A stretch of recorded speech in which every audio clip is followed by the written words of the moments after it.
Hello students, कैसे हैं आप। चलिए आज हम लोग गैसेस स्टेट में पढ़ते हैं Dalton's law of partial pressure.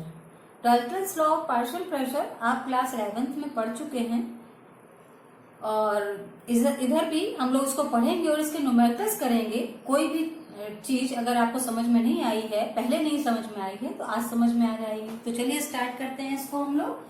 Dalton's law of partial pressure, जैसा कि नाम से समझ में आ रहा है पार्शियल, इसमें पार्शियलिटी होगी, थोड़ा बहुत भेदभाव और नेपोटिज्म इसी टाइप का कुछ यहाँ पर होने वाला है।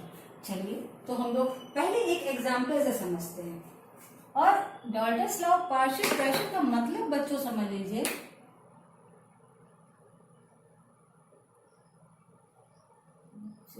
Of non reacting gases, non-reacting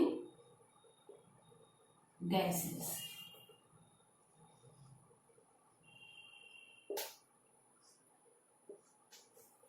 यहाँ पर हम उन्हीं गैसेस की बात करेंगे जो नॉन रिएक्टिंग होगी, एक दूसरे से रिएक्ट नहीं करेंगी या उस टेम्परेचर पर रिएक्ट नहीं करेंगी। हमने जो टेम्परेचर लिया उस पर रिएक्ट नहीं करेंगे। टेम्परेचर हाई करते हैं तो हो सकता है रिएक्ट कर जाए, लेकिन जिस टेम्परेचर पर हम लेंगे वो टेम्परेचर लेंगे जहां पर आपस में वो रिएक्ट न करती हो। तो चलिए बच्चों, हम लोग एक कंटेनर ले लेते हैं और सपोज करते हैं एक कंटेनर ले लिया और ये मान के चलते हैं कि ये ऑर्डिनरी टेम्परेचर पे काम हो रहा है। Temperature should be ordinary temperature.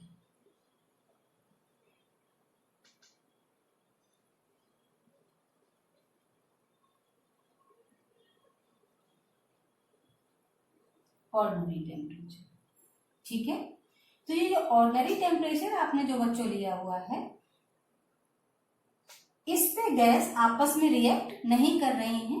For example यहाँ पर हमने 3 गैस ली हैं, हाइड्रोजन, ऑक्सीजन और मीथेन ले लो या हीलियम ले लो, जो भी आपका मानो। चलो हीलियम ले लेते हैं, ठीक। 3 गैसेस ली, हाइड्रोजन, ऑक्सीजन, हीलियम। ये आपस में रिएक्ट नहीं कर रही हैं। अगर हमको यहाँ पर टोटल पार्शियल प्रेशर बच्चों निकालना हो, इनका टोटल पार्शियल प्रेशर निकालना हो, तो हम कैसे निकालेंगे। अगर हमने नंबर 1 नंबर 2 गैस दी होती तो हम P1 partial pressure of number 1 gas, partial pressure of number 2 gas, partial pressure of 3 और सो ऑन, जितनी भी गैसेस हमारे पास अवेलेबल होती, मान लो n गैस होती, ठीक, उतना ही हम जोड़ते जाते। अब यहाँ पर ये गैस दी गई है तो हम कहेंगे partial pressure of hydrogen, partial pressure of oxygen, partial pressure of helium. ये हो जाएगा टोटल प्रेशर। तो ये पार्शियल प्रेशर में ऐसा क्या है कि हम ये मान के चल रहे हैं कि भाई ये कैसे मतलब हो रहा है कि पार्शियल शब्द क्यों आ रहा है। होता ये है कि जब हमसे कहा जाता है यहाँ पे हाइड्रोजन गैस दिख रही है, तो हम लोग क्या करते हैं, सिर्फ हाइड्रोजन को लेते हैं। हम सोचते हैं सारा वॉल्यूम में हाइड्रोजन है। हमारा जो आइडियल गैस इक्वेशन है PV बराबर nRT, ये आपको पता है, PV बराबर nRT। तो हम यहाँ हाइड्रोजन का अगर पार्शियल प्रेशर लेते हैं तो हम क्या करते हैं, P हाइड्रोजन और टोटल वॉल्यूम को मान लेते हैं कि पूरे वॉल्यूम हाइड्रोजन का ही है। ऑक्सीजन और हीलियम को नेग्लेक्ट कर देते हैं, पूरी तरह इग्नोर कर देते हैं। हम ये मानते ही नहीं कि ऑक्सीजन हीलियम वहां पर हैं और सिर्फ हाइड्रोजन को तवज्जो देते हैं। और इस तरह से इसका निकालेंगे हम लोग। फिर हमसे कहा गया कि ऑक्सीजन का निकालो भाई, ऑक्सीजन का भी निकालो। तो ये हमने हाइड्रोजन का निकाल लिया। अब जब ऑक्सीजन का निकाला गया तो हमने फिर हाइड्रोजन और हीलियम, जबकि इनका भी यहाँ कुछ वॉल्यूम होगा, लेकिन हम फिर क्या करेंगे, ऑक्सीजन का निकाल रहे हैं, पार्शियल प्रेशर ऑफ ऑक्सीजन, तो ये मान के चलेंगे पूरा वॉल्यूम ऑक्सीजन का है। इन दोनों का यहाँ पर कुछ भी नहीं, पार्शियल हो गए ऑक्सीजन की तरफ। उसकी तरफ देखो, इनकी तरफ देखा ही नहीं कि भाई इनकी भी कोई यहाँ पे अटेंडेंस है, यहाँ पर है या नहीं है। फिर हमने इस तरह से निकाल लिया। फिर हमसे कहा गया हीलियम का निकालो, तो हीलियम के लिए भी हम वही करेंगे, पार्शियल हो जाएंगे इसके लिए, इन दोनों का कोई वैल्यू नहीं रह जाएगा। इसीलिए इसको बोलते हैं पार्शियल प्रेशर। जब हमें पी टोटल निकालना होगा तो वॉल्यूम वॉल्यूम तो कैंसिल हो जाएंगे, यहाँ पर एन सबके हैं, नंबर ऑफ मोल्स रह जाएंगे खाली, आर की वैल्यू सेम है, टेम्परेचर ऑर्डिनरी सबके लिए सेम ही लिया गया है, और गैस कांस्टेंट कभी चेंज नहीं होगा। तो क्या होगा, आप ये देख रहे हैं एक चीज कि किसमें नंबर ऑफ मोल्स पे तो डिपेंड कर रहे हैं, है ना। तो ये किस पे डिपेंड कर रहे हैं, नंबर ऑफ मोल्स पे। सबके नंबर ऑफ मोल्स चेंज हो जाएंगे, हाइड्रोजन के नंबर ऑफ मोल्स कुछ और होंगे, ऑक्सीजन के नंबर ऑफ मोल्स कुछ और होंगे, हीलियम के नंबर ऑफ मोल्स कुछ और होंगे। ये सब तो कांस्टेंट है ना। वॉल्यूम भी कांस्टेंट है, उसी में है, तो सबके वॉल्यूम भी आपस में कैंसिल हो जाएंगे। तो यहाँ हमको एक बात चीज समझ में आई कि डिपेंड किसके पर कर रहे हैं, नंबर ऑफ मोल्स पे। ठीक। दूसरी चीज, अगर हमसे ये कहा जाए कि ये प्रूफ करिए कि P total is equal to P1 plus P2 होता है क्या, ये बात प्रूफ करके दिखाइए। भाई हमने यहाँ लिख दिया है P टोटल बराबर P1 P2 P3, हमने इसके लिए लिखा था। अब अगर ये पूछा जाए आप कैसे बताएंगे P टोटल बराबर P1 प्लस P2 के होता है क्या, तो हम क्या करेंगे, इसको बिगाड़ दो, इसको बिगाड़ देते हैं, और यहाँ पे जो हमने गैस ली थी हम यहाँ पर 2 गैस ले लेते हैं, तीसरी गैस हटा देते हैं। ठीक, यहाँ पर हम 2 गैस को ले लेते हैं, और जो गैस ली है इसके मॉलिक्यूल लिख लेते हैं, number 1 gas, number 2 gas, number 1 gas, number 2। ठीक, इसका नंबर ऑफ मोल्स N1, इसका नंबर ऑफ मोल्स N2। अभी हमने ये बात देखी है कि यहाँ पर ये कांस्टेंट था, ये कांस्टेंट था, सिर्फ n पर p की वैल्यू डिपेंड कर रही थी, v सबके लिए सेम था। ठीक, ये बात अभी हम देख चुके हैं। अब यहाँ पर उसी बात को हम लागू कर रहे हैं, यहाँ पर हमने नंबर 1 गैस को डाला और यहाँ पे नंबर 2 गैस को डाला, गैस। ठीक, अब हमसे कहा गया दोनों का पार्शियल प्रेशर निकालने के लिए, तो जो गैस नंबर 1 है, जो हमारा P टोटल आएगा, P टोटल आएगा वो तो ये हो जाएगा N1 प्लस N2 RT। ठीक है ना भाई, नंबर ऑफ मोल्स देखने हैं तो हम जब टोटल निकालेंगे तो दोनों के मोल्स लेंगे, N1 प्लस N2 RT, जब P टोटल निकालेंगे। ठीक, उसी फॉर्मूले के तहत ये हमारी पहली इक्वेशन हो जाएगी। अब हम जब नंबर 1 गैस के लिए निकालेंगे तो P1V is equal to N1 RT, ये दूसरी इक्वेशन हो गई। क्लियर। अब जो दूसरी गैस के लिए हमको निकालने के लिए कहा गया N2 RT, ये हो गई हमारी तीसरी गैस। क्लियर। तो ये पहली गैस का हो गया, ये दूसरी गैस का, ये P टोटल हो गया। क्लियर। अब हम क्या करें, इक्वेशन सेकंड और थर्ड को ऐड कर दें, ऐड इक्वेशन 2 एंड 3, इक्वेशन 2 और 3 को हम ऐड कर दें। ऐड करने पे देखिए आप क्या आता है, दोनों को ऐड कर दें तो V तो कॉमन हो गया, P1 प्लस P2, है ना। दोनों को ऐड कर रहे हैं, N1 प्लस N2, और RT तो कॉमन हो गया। ठीक, जब ये RT तो भाई कॉमन हो गया, ये हमारी बन गई फोर्थ इक्वेशन। ठीक है, राइट हैंड साइड में इक्वेशन नंबर 1 जो आपने लिखी है, ये दोनों साइड 4 के बराबर है। ये देखिए इक्वेशन नंबर 1 और इक्वेशन नंबर 4 का राइट हैंड साइड बराबर है, तो इसका मतलब लेफ्ट हैंड साइड भी बराबर होगा। तो इसकी जगह हम इसको लिख सकते हैं, क्योंकि राइट हैंड साइड दोनों के ये बराबर है। दिख रहा है आपको, N1 plus N2 RT, N1 plus N2 बराबर RT। तो हम यहाँ इसकी जगह इसको लिख सकते हैं, V तो कॉमन हो गया दोनों में, तो क्या हो जाएगा, क्या वही बात नहीं आ गई जो हम कह रहे थे, मतलब PT is equal to P1 plus P2 नहीं हो गया, PTV is equal to N1 plus N2 RT लिख दिया हमने। इसकी जगह हम इसको भी लिख सकते थे, तो बात तो वही हो गई।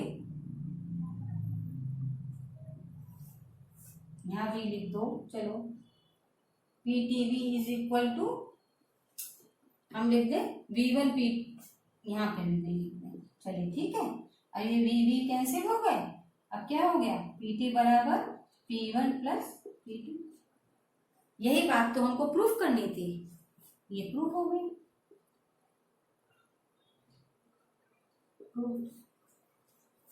क्लियर? तो ये बात तो साबित हो गई, PT बराबर P1 प्लस P2 के आता है, PT बराबर P1 प्लस P2 के आता है। ठीक, अब क्या करें, इतना आपने देख लिया, अब हम लोग इधर साइड आएंगे। इक्वेशन 2 को हम क्या करें अब बच्चों, इक्वेशन 2 को इक्वेशन फर्स्ट से डिवाइड कर दें। Divide equation 2 by first.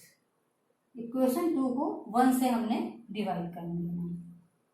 अब इक्वेशन 2 को जब हम 1 से डिवाइड करेंगे तो क्या आएगा, P1 अपॉन, इक्वेशन 2 को अगर हमसे करें P1 अपॉन PT, क्योंकि V तो कैंसिल हो जाएगा, P1 अपॉन PT आएगा, V और V कैंसिल हो जाएंगे, is equal to N1 upon N1 plus N2 आ जाएगा, क्योंकि RT तो कैंसिल हो जाएंगे, है ना। तो ये क्या है बच्चों, कुछ याद आया, ये क्या बताता है हमको, क्या इसको आप पहचान रहे हैं, क्या है ये, मोल फ्रैक्शन है। मोल फ्रैक्शन, मोल प्रभार, number of moles of solute upon number of moles of solute plus number of mole of solvent.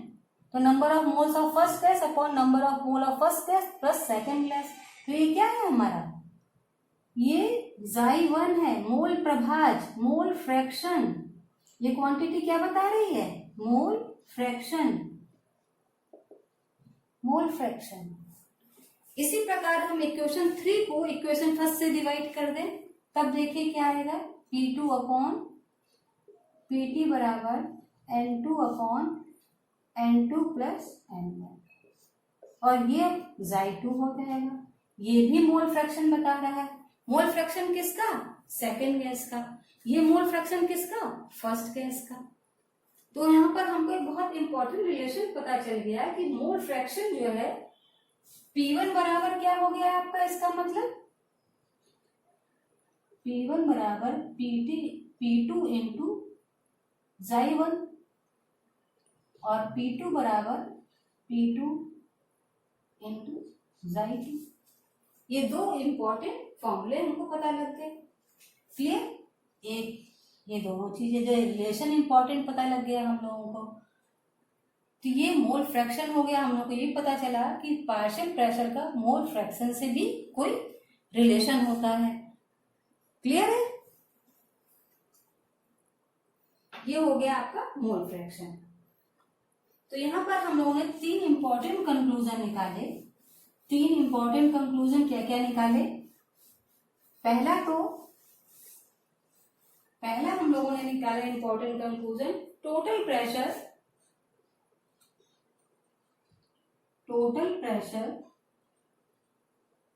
जो है बच्चों वो P1 प्लस P2 के बराबर होगा, PT बराबर। दूसरा निकाला सिंगल गैस सारे के सारे वॉल्यूम को अपना मान के चलती है, सारे के सारे वॉल्यूम को अपना मान के चलती है कोई भी सिंगल गैस। तो हम कोई भी गैस लेंगे वो टोटल वॉल्यूम को अपना मान के चलती है। ये पहला कंक्लूड हुआ। ये दूसरा। तीसरा हम लोगों ने क्या निकाला, किसी इंडिविजुअल गैस का हमको प्रेशर निकालना है तो टोटल प्रेशर को मोल फ्रैक्शन से डिवाइड कर दें। मतलब मोल फ्रैक्शन से डिवाइड कर दे तो कैसे हो जाएगा, अगर हमें किसी भी गैस का निकालना है टोटल प्रेशर तो उसके मोल फ्रैक्शन से उसको डिवाइड कर दें। ठीक, चाहे वो नंबर 1 गैस का हो, जो भी गैस का होगा उस गैस को डालेंगे, उसके मोल फ्रैक्शन से उसको हम डिवाइड कर देंगे। ठीक, तो ये इंपॉर्टेंट कंक्लूजन हम लोगों ने इसमें निकाल ली। अब क्वेश्चन अगर आपको मान लो दिया जाए, क्वेश्चन मान लो आप लोग को दिया जाए, on which of the following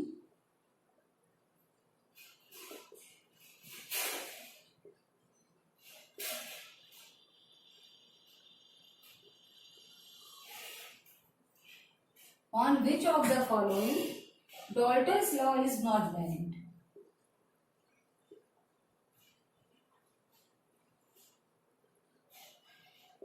Is not valid. इनमें से किसमें डॉल्टन्स लॉ वैलिड नहीं है? तो पहला है कॉम्बिनेशन दे दिया, मान लीजिए उसने हीलियम और हाइड्रोजन। दूसरा कॉम्बिनेशन उसने दे दिया आपको H2O2, और डॉल्टन्स लॉ में हमको देखना है नॉन रिएक्टिंग गैस होनी चाहिए।